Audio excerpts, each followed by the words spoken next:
Hello friends and welcome to the Exams Made Simple. So we are back again with the Hindu Complete Newspaper Analysis for 17th of November 2024. 17 नवंबर का analysis देखते हैं। शुरू करूंगा map of the day के साथ, जिसमें मैंने map उठाया है करीबियन आइलैंड्स का। रीजन क्यों करीबियन आइलैंड्स का मैप उठाया, क्योंकि अभी प्राइम मिनिस्टर विजिट कर रहे हैं 3 देशों की। उसमें से एक जो विजिट है वो गयाना में होगी और गयाना में वो कैरिबियन कम्युनिटी से मिलेंगे। तो let's see the map of Caribbean islands.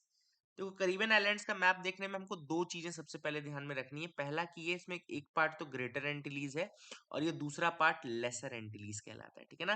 There are two parts, Greater Antilles and Lesser Antilles, ये आपको दिख रहा होगा। एंड यहाँ पे इसके दोनों तरफ जो वाटर बॉडीज है उसमें नीचे आपको करीबियन सी दिखेगा, ऊपर आपको अटलांटिक ओशन दिखेगा, ठीक है ना। तो एक तो करीबियन सी है, दूसरा अटलांटिक ओशन है, ठीक है। देन ग्रेटर एंटिलीज में कौन कौन से आइलैंड्स मेजरली हैं, तो जैसे क्यूबा हो गया आपका ग्रेटर एंटिलीज का पार्ट है, हेटी हो गया, जमैका हो गया, डोमिनिकन रिपब्लिक हो गया और आपका Puerto Rico. These are the parts of the Greater Antilles. कौन कौन से? Cuba, Jamaica, Haiti, Dominican Republican and Puerto Rico, ठीक है ना। इसी के लिए जब इसी से नीचे जब हम आते हैं यहाँ पे लेसर एंटिलीज वाले पार्ट पे आते हैं, तो लेसर एंटिलीज में आपका वर्जिन आइलैंड्स हो गया, ठीक है, और अंगीला हो गया, सेंट मार्टिन हो गया, सेंट बार्ट हो गया, वर्जिन आइलैंड्स बता ही दिया, Saint Kitts and Saint Nevis Nevis हो गया, एंटीगुआ एंड बारबाडोस हो गया, ग्योडेलूप हो गया जो कि फ्रांस का पार्ट है, देन मॉन्जेरेट हो गया, डोमिनिका हो गया, सेंट लूसिया हो गया, सेंट विंसेंट हो गया, Barbados, then Grenada, Trinidad and Tobago. These will be the parts of your lesser Antilles. So I hope you got clarity regarding these greater Antilles and lesser Antilles. बाकी Atlantic ocean में एक fact आपको पता होगा सरागैसो सी का, कि ये सरागैसो सी होता है यहाँ पे। क्यों सरागैसो सी होता है? क्योंकि जो आपके ओशन करंट्स है ना, वार्म ओशन करंट्स, वो एक गायर बनाते हैं एंड वहाँ पे सरागैसम नाम की वीड बहुत ज्यादा उगती है। इसी कारण से उसको हम क्या बोलते हैं? वी कॉल दैट सरागैसो सी। वो अटलांटिक ओशन का पार्ट है, तो ये एक फैक्ट जरूर याद रखना। अब जैसा कि आप यहाँ पे देख पा रहे होंगे, prime minister leaves for 3 nation tour. यहाँ 3 नेशन टूर में कौन कौन से नेशन है, तो मैंने बताया पहला आपका जो विजिट होगा वो नाइजीरिया से शुरू होगी, फिर ब्राजील जाएंगे, फिर गयाना जाएंगे, ठीक है ना। Nigeria, Brazil and Guyana. तो ब्राजील में इस बार क्या हो रहा है? रियो डी जेनेरो में 19th G20 समिट हो रहा है, ठीक है ना। तो 19th G20 समिट कहाँ पे हो रहा है? ब्राजील, रियो डी जेनेरो में हो रहा है। एंड सेकंड जो इंपॉर्टेंट चीज है वो ये है कि गयाना में जब वो जाएंगे तो कैरिबियन नेशन ग्रुपिंग जो कैरीकॉम है, कैरीकॉम, ये आगे मैं अभी पूरा आपको बताऊंगा, डोंट वरी अबाउट दैट। तो कैरीकॉम से भी ये मीटिंग करेंगे, ठीक है ना। तो एक तो पहला फैक्ट आपको अब समझना पड़ेगा कि क्या ये भैया G20 में क्या क्या है ना, G20 में है क्या क्या। तो G20 की अगर हम बात करें तो let me tell you the members. G20 के मेंबर्स आपको दिख रहे होंगे स्क्रीन पे। ए से अर्जेंटीना, ए से ऑस्ट्रेलिया, बी से ब्राजील, सी से कनाडा, सी से चाइना, एफ से फ्रांस, देन जी से Germany, then India and Indonesia, Italy, Japan, Mexico, Russia, Saudi Arabia, South Africa, South Korea, Turkey, United Kingdom, United States, African Union and European Union, है ना। इनको count नहीं करते ऐसे हम, लेकिन याद रखिएगा 20, these are the 20 members of G20, ठीक है ना। तो इस बार अफ्रीकन यूनियन को भी इनवाइट किया गया था, आपको पता होना चाहिए। 20, इस समय 21 मेंबर हो गए हैं। 19 तो कंट्रीज हैं और 2 रीजन्स हैं, ठीक है ना। There are 19 countries and 2 regions, ठीक है। तो ये भी एक इंपॉर्टेंट चीज है जो आपको याद रखनी है। I hope you will remember that as well. 19 countries are there and 2 regions are there, ठीक है। तो please make sure remember that. फिर से बता दूं, Australia, Argentina, Australia, Brazil, Canada, China, France, Germany, India, Indonesia, Italy, Japan, Mexico, Russia, Saudi Arabia, South Africa, South Korea, Turkey, United Kingdom, United States, African Union and European Union. तो I hope you will remember all these countries. इनके नाम आप जरूर याद रखेंगे अपने अपने साथ। 19 कंट्रीज एंड 2 रीजन्स, ये भी याद रखना है ना। 19 countries and 2 regions are there, ठीक है। आगे मूव करते हैं, देखते हैं और क्या इंपॉर्टेंट यहाँ पर है। तो यहाँ पे कैरी कॉम मैंने आपको दूसरा टर्म बताया था, the second term was the carry com, है ना। अब कैरी कॉम की बात करें तो इसको, इसका फुल फॉर्म है करीबियन कम्युनिटी, ठीक है ना। क्या फुल फॉर्म है इसका? करीबियन कम्युनिटी इसका फुल फॉर्म है। और करीबियन कम्युनिटी जो है एक regional organisation, it's a regional organisation जो कि प्रमोट करती economic integration, mainly economic integration को प्रमोट करने के लिए है। एंड इसका जो फॉर्मेशन हुआ था वो स्टैब्लिश हुआ था ट्रीटी ऑफ चगुआ रामास के द्वारा। याद रखिएगा, ट्रीटी ऑफ चगुआ रामास के थ्रू इसको बनाया गया था। 1973 में इसका फॉर्मेशन हुआ था। तो treaty of Chaguaramas Caribbean community के लिए 1973 में फॉर्मेशन हुआ था। एक तो ये इकोनॉमिक इंटीग्रेशन के लिए बनाई गई है मेनली, और ये कैरिबियन कंट्रीज के लिए है, ठीक है ना। मेजर जो गोल है वो है इकोनॉमिक इंटीग्रेशन, मतलब कि पूरा का पूरा जो आपका कैरीकॉम ये करीबन कम्युनिटी, उसको एक सिंगल मार्केट के रूप में बनाना, ताकि वो फैसिलिटेट कर सके गुड्स और सर्विसेज के मूवमेंट को। देन पॉलिसी का कोऑर्डिनेशन हो सके, सोशल डेवलपमेंट प्रमोट हो सके, और जो चैलेंजेस हैं उनको दूर किया जा सके। फुल मेंबर्स की बात करें तो फुल मेंबर्स में Antigua and Barbuda, Bahamas, Barbados और Belize, Dominica, Grenada, Guyana, Haiti, Jamaica, Montserrat, Saint Kitts and Nevis, Saint Lucia, Saint Vincent and Grenadines, Suriname, Trinidad and Tobago. Associate members की बात करें तो Anguilla, Bermuda, British Virgin Islands, Cayman Islands and Turks and Caicos Island, ठीक है ना। फिर से बता देता हूँ क्वेश्चंस, जैसे देखो, अब मैं क्या करूंगा कि हर दिन जब एनालिसिस करेंगे ना अपन, तो लास्ट में एक बार आपके साथ क्वेश्चंस भी करेंगे, कि 2-3 क्वेश्चन जो छोटे मोटे आपके हो सकते हैं, ठीक है ना। तो एक बार फिर मेंबर्स आप देख लेना जरूर 2 मिनट पीछे करके, लेकिन इंपॉर्टेंट है। दूसरा जो एनालिसिस में सेकंड आर्टिकल हम देखेंगे वो है time to unlock electronic tracking technology for under trial inmates. देखो, पहले तो मैं आपको बता दूं कि जो इनमेट्स की अगर हम बात करें, प्रिजनर्स की बात करें, तो प्रिजनर्स अलग अलग टाइप के होते हैं। एक तो जैसे यहाँ पे लिखा है अंडर ट्रायल, यूटी प्रिजनर हो गया। सेकंड होता है जैसे कॉन्विक्ट हो गया, there is one convict also. Convict मतलब कि कोर्ट ने उसको दोषी ठहरा दिया। अंडर ट्रायल मतलब कि या तो वो अभी अरेस्ट हुआ है, चार्जशीट वाले स्टेज पे है, या फिर कोर्ट में उसकी ट्रायल चल रही है, इसलिए अंडर ट्रायल बोलते हैं उसको, ठीक है ना। और भी टाइप के प्रिजनर्स होते हैं, जैसे एक होता है सिविल प्रिजनर होता है। सिविल प्रिजनर क्या होता है? जिसने सिविल कोई केस किया हो, है ना। एक होता है जैसे आपका डेटेन्यू भी होता है। डेटेन्यू मतलब कि उसको कलेक्टर के आदेश के थ्रू किसी डिटेंशन में रखा गया है, चाहे प्रिवेंटिव डिटेंशन हो गया, जैसे ये सारी चीजें जो हाउस अरेस्ट और इस तरह की चीजें होती है। तो यूटी हो गया, कन्विक्ट आपको समझ में आ गया होगा। अब देखो, मेनली जो प्रॉब्लम है इंडिया के प्रिजन्स की, वो है ओवर क्राउडिंग की समस्या। ओवर क्राउडिंग इतनी ज्यादा है कि मतलब 75% के आसपास है बहुत सारे स्टेट्स में। तो ओवर क्राउडिंग मतलब कि, मतलब जहाँ पे 100% होना चाहिए, वहां पे 131% मतलब उसका 130% लोग रह रहे हैं। तो काफी ज्यादा ओवर बर्डन है प्रिजन्स इंडिया के, ठीक है ना।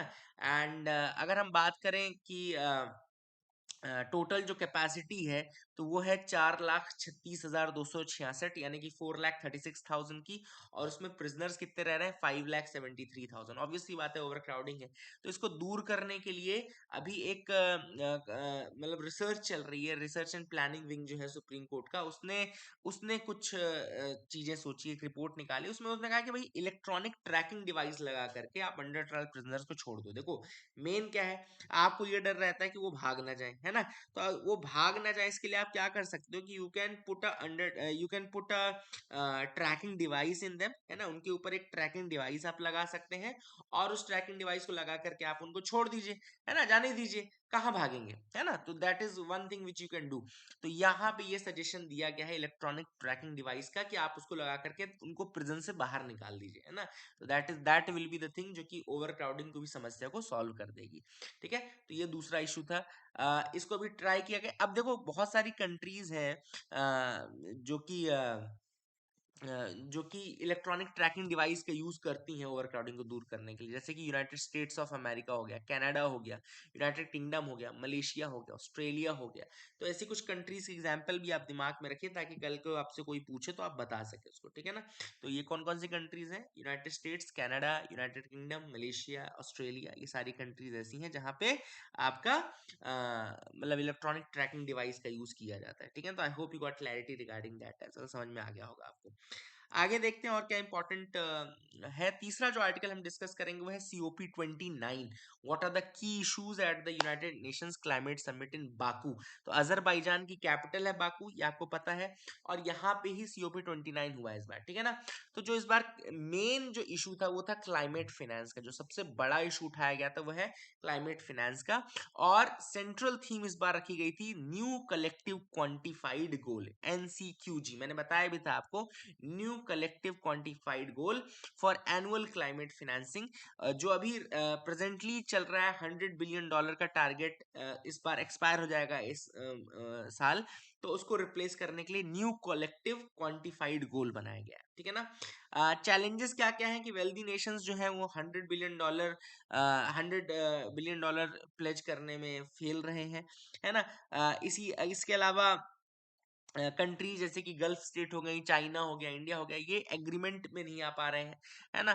तो all these are the things, and बहुत सारा पैसा चाहिए। हाँ, देर आर, मतलब कि बहुत पैसा चाहिए, ट्रिलियंस ऑफ डॉलर चाहिए एक्चुअली में, अगर आप देखें एनुअली, इन ऑर्डर टू मतलब रियलिस्टिकली अगर आप क्लाइमेट चेंज को रोकना चाहते हैं और बायोडाइवर्सिटी को सेव करना चाहते हैं, तो that is one thing. Then दूसरा ऑथर ने बताया इशू उठाया वो है फॉसिल फ्यूल ट्रांजिशन, जिसमें COP28 में एग्री किया गया था कि वो फॉसिल फ्यूल से एक मतलब जो लेस पोल्यूटिंग वे है उसमें ट्रांसफर करेंगे, लेकिन इसमें भी कोई सिग्निफिकेंट वर्डिंग का यूज नहीं किया गया है। जैसे कि ऐसा नहीं यूज किया गया कि फेज आउट कर देंगे कोल को, फेज आउट कर देंगे ऑयल को, फेज आउट कर देंगे गैस को, है ना। तो ऐसा कोई की टर्म नहीं। कुछ कंट्रीज हैं जो कार्बन बोलते कार्बन न्यूट्रल हो जाएंगे, लेकिन अभी भी फेज आउट करने वाली बात नहीं कह रहे हैं कि हम यूज ही नहीं करेंगे, ठीक है ना। इसके अलावा COP29 में मेन एक और एम है वो है rules for establishing the carbon market, यानी कि जो आपका कार्बन क्रेडिट सिस्टम है उसके लिए एक प्रॉपर एक सिस्टम बनाना, एक स्टैंडर्ड बनाना, है ना। जैसे कि इश्यूज में क्या क्या है कि ट्रांसपेरेंसी अभी भी नहीं है, इन्वायरमेंटल इंटीग्रिटी नहीं है, क्रेडिट्स को इवेल्युएट नहीं किया जाता है ट्रेड करने से पहले, एंड किस कंडीशन पे क्रेडिट को रिवोक कर सकते हैं ये भी क्लियर नहीं है ना। All these things are there. इसके अलावा ट्रांसपेरेंसी को बूस्ट करना ये भी एक एम रहेगा, एंड जो एम है वो है एडेप्टेशन के ऊपर। तो कुल मिलाकर के ये है, एंड COP29 में एक इंपॉर्टेंट चीज ये भी है कि ये डिफाइन करना चाहते हैं कि एडेप्टेशन गोल्स होंगे क्या, है ना। और इसके अलावा लॉस एंड डैमेज फंड की जो बात है, तो अभी लगभग $660 मिलियन मोबिलाइज किया गया है for the fund for responding to loss and damage. इसका हेडक्वार्टर बनाया गया है फिलीपींस में, है ना। एंड ये जो फंड है ये सपोर्ट करेगा किसको, पुअर कंट्रीज को, जो आपका एसोसिएशन ऑफ आइलैंड स्टेट्स हैं उनको हेल्प करेगा, जहाँ पे क्लाइमेट डिजास्टर्स हुए जैसे कि फ्लड, ड्रॉट, स्टॉर्म्स, ये सब हुए हैं। तो all these will be discussed in COP29, and यही सारे इश्यूज चल रहे हैं। बहुत इंपॉर्टेंट न्यूज, इसको मार्क कर लो आप लोग, ये है इंडिया और जापान ने साइन किया है एक एग्रीमेंट जिसका नाम है यूनिकॉर्न मास्ट एग्रीमेंट, है ना। यूनिकॉर्न मास्ट, है ना। यूनिकॉर्न ये वो जादू वाला यूनिकॉर्न वाला नहीं है। Unicorn is basically unified complex radio antenna, unified complex radio antenna मास्ट।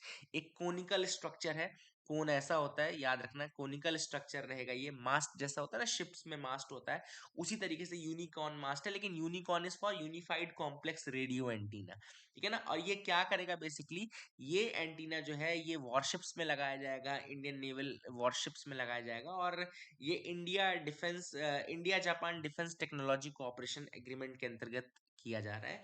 आपको पता होगा कि इंडिया और जापान ने टेक्नोलॉजी बायलिटरल एग्रीमेंट किया था defence equipment and technology transfer का 2015 में, याद रखिएगा। 2015 में ये एग्रीमेंट हुआ था इंडिया और जापान के बीच में। कौन सा एग्रीमेंट था, bilateral agreement on defence equipment and technology transfer, है ना। एंड यूनिकॉर्न जो है वो मैंने आपको ऑलरेडी बता दिया कि ये कोनिकल एंटीना रहेगा, कॉम्प्लेक्स रेडियो एंटीना रहेगा। ये it's a mast with integrated communication system, इसमें इंटीग्रेटेड कम्युनिकेशन सिस्टम रहेगा, एंड ये हेल्प करेगा in improving the stealth characteristic of naval platform. Stealth यानी छुपने में मदद करेगा, स्टील्थ कैरेक्टरिस्टिक्स इंप्रूव करेगा ऑफ द नेवल प्लेटफॉर्म्स। तो I hope you got clarity regarding this, and समझ में आ गया होगा आपको। अब अगला जो आर्टिकल है वो है अश्विनी वैष्णव की स्पीच से, जो कि उन्होंने मीडिया के ऊपर दिया था, जिसमें उन्होंने 4 की चैलेंजेस की बात की थी। बहुत देखो इंपॉर्टेंट आर्टिकल है, ऐसा मत सोचना कि आपको प्रीलिम्स के लिए पॉइंट नहीं मिलेंगे, ऐसा वैसा, ऐसा कुछ नहीं है। एक बार थोड़ा ध्यान से समझो इसको, बहुत ही इंपॉर्टेंट आर्टिकल है। 4 की चैलेंजेस हैं जो कि डिस्कस किए गए थे। पहला ये कि fair compensation for traditional media content, जो ट्रेडिशनल मीडिया है, चलो जैसे कि प्रिंट मीडिया, आपका न्यूज़पेपर हो गया, उसको फेयर कॉम्पनसेशन किस तरीके से दिया जा सकता है। देखो अभी भी अगर हम देखें तो ऑनलाइन प्लेटफॉर्म्स को बहुत ज्यादा एज है, इट्स अनफेयर बार्गेनिंग एज। क्यों? क्योंकि बहुत इजी है, चीप है, और इसकी रीच बहुत ज्यादा है ना। न्यूज़पेपर्स की और इनकी रीच बहुत ज्यादा नहीं होती, तो इनका बहुत ज्यादा ऑनलाइन प्लेटफॉर्म्स को बहुत बड़ा एक एज मिला हुआ है, ठीक है ना। ऑब्वियस सी बात है, समझ में आ गया होगा आपको। एंड जो जर्नलिज्म में इन्वेस्टमेंट है वो भी अंडर वैल्यूड है, एंड इसीलिए उनको फेयर रेम्यूनरेशन भी नहीं मिल पाया है। मतलब कि ना उनके यूजर्स प्रॉपर उनको उसके यूजर बढ़ पा रहे हैं, ना उनको रेम्यूनरेशन प्रॉपर मिल रहा है। तो that is the first issue जो कि यहाँ पे मीडिया सेक्टर का चैलेंज है। दूसरा जो इशू ऑथर ने उठाया है मीडिया सेक्टर का, वो है fake news and disinformation. Obvious सी बात है, फेक न्यूज एंड डिसइंफॉर्मेशन आपको पता होगा। फेक न्यूज का इशू आपको पता है कि सोशल मीडिया में जो न्यूज है वो कैसी वायरल कर दी जाती है, किस तरीके से उसको फेंका, मतलब एक तरीके से झूठी न्यूज को भी आगे बढ़ाया जाता है। तो that is the second issue, false and misleading news का, ठीक है ना। और बहुत सारे इंस्टेंसेस ऐसे भी जहाँ पे रायट टेररिज्म तक फैला हुआ है because of all these issue news and all. तो ये रिस्पॉन्सिबल जो कंटेंट है उसकी एक उसका भी इशू है। और बहुत सारे जो सोशल मीडिया प्लेटफॉर्म्स है स्पेशली, वहां पर इसकी रिस्पॉन्सिबिलिटी कोई नहीं लेता है ना। जैसे अगर हिंदू कुछ पब्लिश करेगा तो उसकी रिस्पॉन्सिबिलिटी को लेते हैं, बट अगर कोई वेबसाइट ट्विटर में कुछ आ रहा है तो वो उसकी रिस्पॉन्सिबिलिटी नहीं लेता, ठीक है ना। देन तीसरा जो इशू है, ऑथर ने ये कहा है कि एल्गोरिदम जो है वो डिजाइन इस तरीके से हुए हैं कि वो प्रायोरिटाइज करते हैं सेंसेशनल एंड रिएक्शनरी कंटेंट को। अब आप चाहे यूट्यूब का ही देख लीजिए, चाहे आप इंस्टाग्राम का ले लीजिए, जो अचानक से कोई चीज ट्रेंडिंग हो जाती है, तो जो भी सेंसेशनल न्यूज आर्टिकल है, रिएक्शनरी कंटेंट है, वो ज्यादा ट्रेंड करते हैं, ठीक है ना। एंड ऑथर ने ये भी कहा है कि आपको प्लेटफॉर्म्स को एड्रेस करना चाहिए निगेटिव सोशल इम्पैक्ट को भी। ओके, सो ऑथर ने क्या कहा है कि यहाँ पे जो प्लेटफॉर्म्स हैं उनको निगेटिव सोशल इम्पैक्ट, मतलब उनके कारण क्या निगेटिव इम्पैक्ट पहुंच रहा है, उसको भी हैंडल करना चाहिए। देन लास्ट ऑथर ने इशू उठाया है वो है impact of artificial intelligence on IP rights. अब जैसे चैट जीपीटी हो गया, अब चैट जीपीटी के पास तो 10,000 किताबों का माल होगा, लेकिन अगर आप कुछ सर्च करते हैं तो वो उसका निचोड़ आपको दे देता है। तो एक तरीके से आपको तो उसका कंटेंट मिल ही रहा है ना रिफाइंड फॉर्म में।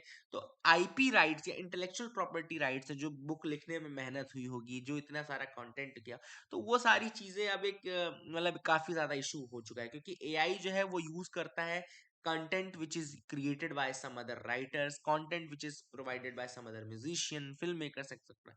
तो काफी क्रिएटिव वर्क के ऊपर भी इशू उठ रहा है because of this AI and all. तो I hope you got clarity regarding that. Author यहाँ पे अश्विनी वैष्णव जी ने जो कहा है बात, वो कही है कि ये हमको अकाउंटेबिलिटी की जरूरत है डिजिटल मीडिया में, स्पेशली अकाउंटेबिलिटी की जरूरत है specially in the digital media, ताकि प्लेटफॉर्म्स अपनी रिस्पॉन्सिबिलिटी ले सकें for spreading the miss information, miss information ना फैले, ठीक है ना। एंड ऑथर ने ये भी कहा है कि मीडिया का रोल बहुत पहले रहा है, फ्रीडम मूवमेंट में भी रहा है। इनफैक्ट जेम्स ऑगस्टस हिगी का नाम आप लोगों ने सुना होगा। राजा राम मोहन रॉय ने प्रेस की फ्रीडम के लिए काफी लड़ाई की, है ना। एंड यहाँ पे आपको ये भी पता होगा कि कॉन्स्टिट्यूशन मर्डर डे के रूप में 25 जून को सेलिब्रेट किया जाता है ना। एक तरीके से इन द इमरजेंसी लगा दी गई थी, हटा दिया गया था, है ना। All these things were there. And I hope you got clarity, overall आपको समझ में आ गया होगा इसमें मेजरली क्या इश्यूज उठाए गए हैं, है ना। तो आगे मूव करते हैं, देखते हैं अगला क्या है। अगला है APEC, APEC. Actually APEC conference में अभी जी जिनपिंग ने कहा कि हम वो नई जो गवर्नमेंट बनी है यूएसए में, उसके साथ काम करने के लिए तैयार है, कोई दिक्कत नहीं है, ठीक है ना। तो एशिया पैसिफिक इकोनॉमिक कोऑपरेशन, अभी इसकी कॉन्फ्रेंस थी, तो पहले इसी की बात कर लेते हैं कि भैया इसमें कौन कौन मेंबर्स हैं, कितने मेंबर हैं, क्या इंडिया मेंबर है या नहीं। तो इसका फाउंडेशन हुआ था 1989 में, 1989 में ये बना था।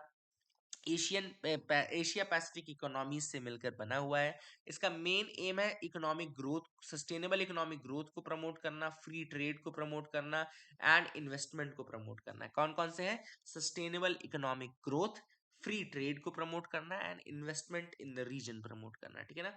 कुल 21 मेंबर कंट्रीज हैं, इसमें मेंबर कंट्रीज सॉरी हाँ मेंबर कंट्रीज टर्म यूज नहीं होता, इसमें इकोनॉमीज टर्म यूज होता है।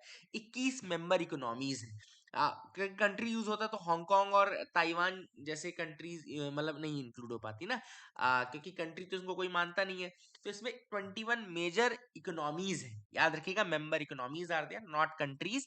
इकोनॉमीज में हांगकांग और ताइवान तक की इकोनॉमी इंक्लूडेड है, इसमें यूनाइटेड स्टेट्स भी इंक्लूडेड है, रशिया भी, चाइना, जापान, ऑस्ट्रेलिया, कनाडा, ये सारे इसके मेंबर्स हैं। कलेक्टिवली एपेक जो है 60% ग्लोबल जीडीपी और 48% ऑफ ट्रेड को कवर करता है। एंड इसके जो प्राइमरी गोल्स उनको बोगोर गोल्स कहा जाता है। बोगोर गोल्स, अगर कभी आपको ये लिखा मिल जाए तो याद रखिएगा, बोगोर गोल्स, ठीक है ना। तो इसमें मेन है free and open trade investment को प्रमोट करना, है ना। तो ऑल दिस थिंग्स आर काफी important, I hope you got clarity. Key focus area trade investment, business facilitation, eco tech जिसको इकोनॉमिक एंड टेक्निकल कोऑपरेशन बोलते हैं, वहां पे मेजरली इसका एम रहता है। तो I hope you got clarity. Agreement जो है ये वॉलंटरी है, कोऑपरेशन में काम करता है, कोई लीगल ऑब्लिगेशन नहीं होता है एपेक के अंतर्गत, याद रखिए कोई लीगल ऑब्लिगेशन नहीं होता है, इट्स वॉलंटरी बेसिस ओनली, ठीक है ना। I hope you got clarity regarding that as well, समझ में आपको आ गया होगा। आगे मूव करते हैं, देखते हैं और क्या इंपॉर्टेंट है। ग्रीन वॉशिंग, एक टर्म है ग्रीन वॉशिंग, क्या होता है।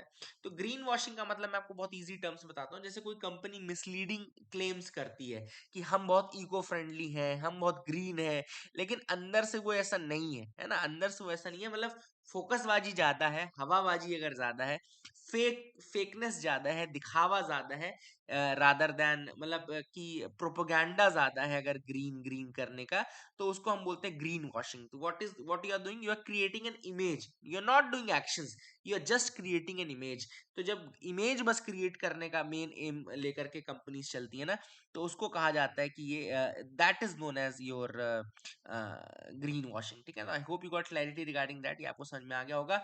और इसमें मेजर जो उनका काम, फोकस फिर से मैं रिपीट करता हूँ, मेजर उनका काम रहता है कि भैया मतलब उनका मेजर पर्पस रहता है कि आप फोक इमेज बनाओ, एक्शन पे ध्यान दो ना दो चलेगा, है ना, एक्शन आपका नहीं भी होगा तो कोई दिक्कत नहीं है। तो I hope you got clarity regarding that, ये भी समझ में आ गया होगा आपको।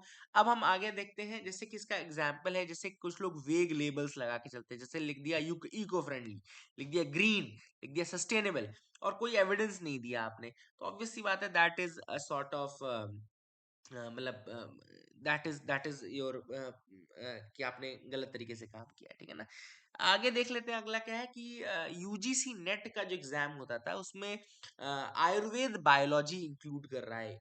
अब जो आपका यूजीसी है उसने डिसाइड किया है कि वो आयुर्वेद बायोलॉजी यूज करेंगे in the national eligibility test. जो आपका यूजीसी नेट है ना, उसमें आयुर्वेद बायोलॉजी का यूज करेंगे, ठीक है ना। अब आयुर्वेद बायोलॉजी क्या है देख लेते हैं। तो आयुर्वेद बायोलॉजी बेसिकली ये क्वालिफाई करेगा कैंडिडेट्स को for research and faculty position, है ना, फैकल्टी और रिसर्च के लिए क्वालिफाई करेगा। सिलेबस जो रहेगा 10 यूनिट्स रहेंगी, पहली 5 यूनिट्स कोर कंसेप्ट आयुर्वेद के रहेंगे, जैसे शरीर रचना, आयुर्वेदिक फार्माकोपिया। फिर लास्ट की जो 5 यूनिट्स यूनिट्स हैं वो कंटेम्प्रेरी बायोलॉजी के टाइप टॉपिक्स, जैसे माइक्रोबायोलॉजी, इम्यूनोलॉजी, जेनेटिक्स, ये सब होगा, है ना। एंड ये नेशनल एजुकेशन पॉलिसी में भी कहा गया था कि इंटर डिसिप्लिनरी रिसर्च करने की जरूरत है आपको, तो बायोलॉजी और आयुर्वेद को जोड़ा जा रहा है ना। एंड ये रिसर्च इनकरेज करेगा in the Ayurvedic treatments, standardisation, formulations and integration with the modern science and all.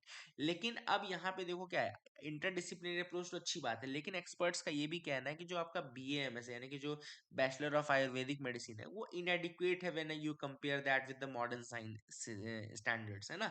And अगर आप आयुर्वेद के कंसेप्ट्स को कंटेम्प्रेरी फिजियोलॉजी से मिक्स करोगे तो it will start creating confusion and all.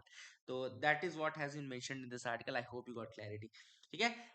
आगे मूव करते हैं, देखते हैं और क्या इंपॉर्टेंट है। तो यहाँ पे याद रखिएगा कुछ क्वेश्चन है आज जो आज के एनालिसिस में मैंने बनाए हैं। पहला है which of the following is not a full member of CARICOM. Options are A Barbados, B Bermuda, C Haiti and D Jamaica. I hope आप लोग कर पाएंगे। दूसरा सवाल है, आंसर कमेंट सेक्शन में जरूर बताना। दूसरा सवाल है, what is the unicorn mast.